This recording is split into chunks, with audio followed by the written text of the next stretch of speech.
In this video, I'm talking all about flat color profiles. So let's get right into it. So before we talk about flat color profiles, let's just talk about color profiles in general and what a color profile is. A color profile is basically an output setting from a camera that controls the color of the shot. Now, the default color profile for most cameras, and this includes your phone, is a very overly saturated and overly contrasted image. So what does this mean? Basically, it means when you film your footage, at the same time as filming your footage, your camera is increasing the contrast, increasing the sharpness, and adding some basic color correction into your footage as you're filming. So basically, this means if you're not a photographer, you're not a filmmaker, you're just a general member of the public who wants to take a decent photo to share with their family and friends, having a basic color profile that your camera will automatically assign you with will give you a nice contrasted, saturated, and warm photo that will look nice and pleasant. But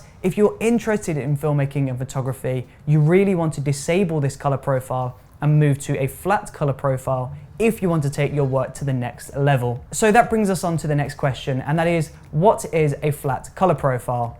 Well, a flat color profile basically strips away all of those contrast, saturation, warmth filters and gives you all of the information from the sensor. So rather than amping your contrast all the way up in camera, it pulls it all the way down so you have very minimal contrast. The same goes with saturation, color balance. Everything is wiped all the way down to the lowest possible number, and this basically means you're going to get all of the information from the camera sensor. You see, the problem is when you use one of those basic color profiles in camera, your camera is going to take all of that information from the sensor, it's going to apply a load of sharpening, contrast, saturation, and this basically means that all of that information from the camera sensor is being severely limited.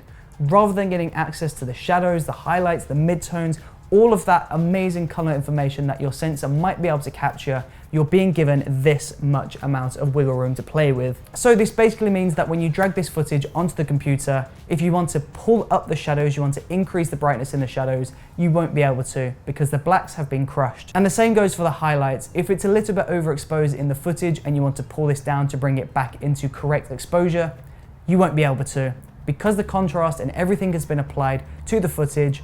That overexposure or that underexposure has been baked into the footage, which is kind of annoying. So if you shoot on a flat color profile and you throw this footage onto your timeline, if you try to boost the exposure in your shadows, that data is still there. It hasn't been crushed by a load of contrast. The information is still there, the computer can read it, and this means if you pull up the exposure, you get all of that detail from those shadows return back into correct exposure. So basically, shooting on a flat color profile gives you an absolute world of control in the edit. It gives you full access to the camera sensor's ability, and it basically means that you can take your footage to the next level, make it look more cinematic and much more eye appealing. Now, each and every camera will have their own different version of a flat color profile, and they'll all call them a different name.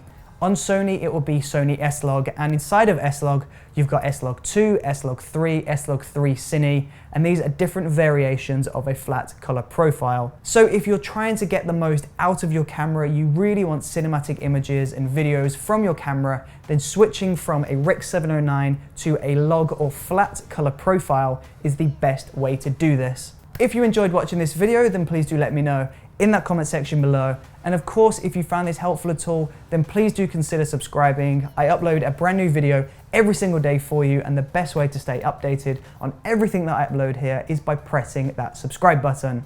So if you subscribed, then I will see you tomorrow for another brand new video.